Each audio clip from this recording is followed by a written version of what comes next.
Today, we push the limits of Paper Mario the Thousand Year Door by turning a paper plumber into a deadly weapon that can destroy anything, boss fights, any enemy encounter, and you can even take on the Pit of 100 Trials very easily. I'll show you everything that you need and where you need to go. The first badge that you need to get is Power Rush, and the more of this badge you have, the better. This badge costs only 1 badge point, and it boosts your attack power by 2 when your HP is at 5 or less. If you have just 3 of these badges, your attack power is boosted by 6. And if you have 20 of these badges, your attack power is boosted by 40. You can get as many of these badges as you want, and I'll show you how to get them. The first thing that we need to do is decrease our HP. After Chapter 5, you can explode this wall at the entrance in Rogueport Sewers, and you can go through this pipe to meet Chet Rippo, who can decrease your HP stat down to 5 for a few coins. I chose to increase my badge points and decrease my HP because more badge points means more Power Rush, which means more damage, which means stronger Mario. This strategy of dropping Mario's HP down to 5 is called Danger Mario, and it's not because you're always in danger when you're at 5 HP or less, but it's because you become the danger to any enemy that sees you. Let's get some of these Power Rush badges now because they are so great. You can buy one of these badges after Chapter 2 from the badge shop in Rogueport. If you unlock Miss Mouse after Chapter 4, you can go to Hooktail Castle and battle the Koopa Paratroopas in the first room, because they have a really small chance of having the badge Power Rush, and if you come across one of these, you can use Miss Mouse to steal it. But it took me about 2 hours to get one of these badges using this method, so this method might take you a while, but there is a better way to get this badge. After you finish Chapter 6, you can do Frankie's Trouble in the Trouble Center, where you have to find his wedding ring and bring it back to him, and you get rewarded with a card. Now, there are new rewards available for you in the Pionta Parlor in West Rogueport, and you can buy as many Power Rush badges as you want for 100 Piontas each, which is 300 coins if you're buying them using coins. This is a bit expensive, so you can also choose to play the mini games to earn Piontas, but the more of these badges you get, the more damage you'll deal, and the damage adds up quickly.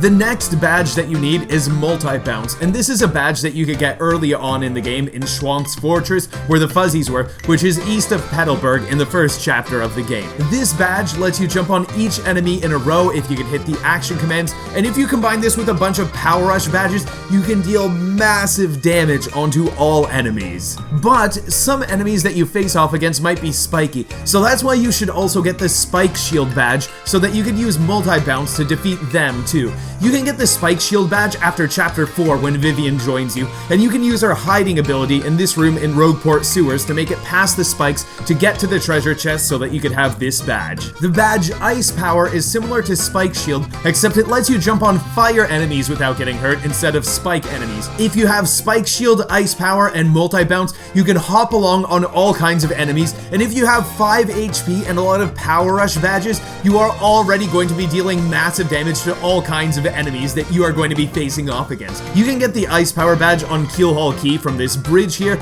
Just walk on over to near the end of the bridge and hold the R button to turn sideways, and you can fall through the bridge to get the badge. Quake Hammer or Hammer Throw might be useful if you're facing off against an enemy that is on a ceiling so that you can hit it, but there are only a few cases where you might need it. If an enemy is ever on the ceiling, you won't be able to reach it with your jump attack, but a Hammer Throw can hit them, or you can also use a Quake Hammer to damage all ground and ceiling enemies. So if you have a lot of Power Rush badges, I would say that Quake Hammer is probably going to be better than Hammer Throw, and you can get a Quake Hammer badge from a red question mark block in Chapter 2 here. Close Call is a badge that might save you if you mess up your action commands and you don't defeat everything in a single turn because your HP is so low. Or you might be facing a boss with multiple phases or that attacks you a bunch of times, so it might be easy for Mario to die with only 5 HP. You can get a Close Call badge early in the game in Petal Meadows, and Miss Mouse can steal more of them from Goombas if you want extra safety, but that might take a while to do. You could also buy this badge from the badge shop for 150 coins after completing Chapter 1.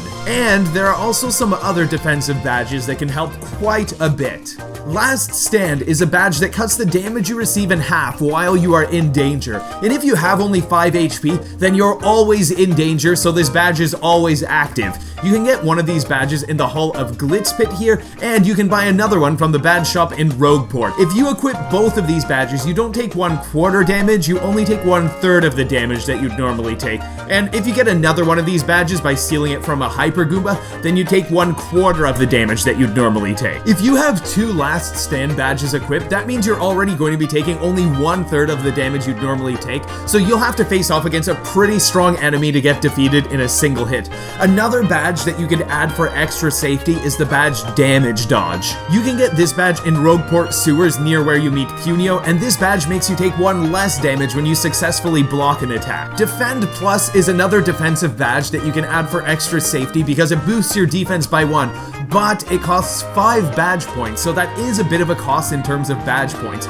You can get it in the Twilight Town shop's storage room. Another badge that I'd really recommend, especially for the Pit of 100 trials if you're struggling with that, is the badge Flower Finder. You can buy this for a few star pieces from Dazzle in Rogueport sewers, and this makes more flowers appear after you defeat an enemy. You can use multi-bounce to defeat basically everything in the Pit of 100 trials now, and using this badge will let you get a lot of flower points so that you can keep using multi-bounce. Flower Saver is another badge that you can consider using because it drops the cost of how many flower points it takes to use Mario's abilities. You can get this at Creepy Steeple if you use Flurry's air ability, or you can buy it for star pieces also. The badge FP Drain might be more useful than Flower Finder if you're in a long boss fight because you can regain flower points during the battle, and you can buy this badge from the badge shop in Rogueport. Another badge that is worth using just for extra safety to make sure that Mario doesn't have any bad status effects impact his ability to destroy everything is Feeling Fine, and you can get this badge in Chapter 7 from the Crane game. One last badge that I'd also really recommend is the badge Power Bounce, which you can get early on in the game from Hooktail's castle, and you can use this badge when you're facing off against stronger bosses. It lets you keep jumping on an enemy until you mess up the action command, so you can deal massive amounts of damage even if you have just a few Power Rush badges. This badge setup will make the Pit of 100 trials so easy that the most challenging part will be not falling asleep from how easy it is. Just take some life shrooms with you in case you really mess up the action commands. You can buy more life shrooms at the shop in Twilight Town, and you can choose to use as many or as few Power Rush badges as you want. You don't have to be able to defeat everything in a single turn, and you can also use some P down, D up badges to boost your defense for cheap if you have lots of Power Rush badges. And there might be some attacks in the game that can damage you through your defense, even if your defense is really high, so getting some life shrooms just in case could be a very safe idea. If you want some more information on badges in Paper Mario the Thousand Year Door, I really recommend you watch my video where we rank all of the badges in Paper Mario the Thousand Year Door in a tier list. You will love that video if you enjoyed this one. Thank you so much for watching. Hope you have an amazing day ahead of you, and take care, everybody.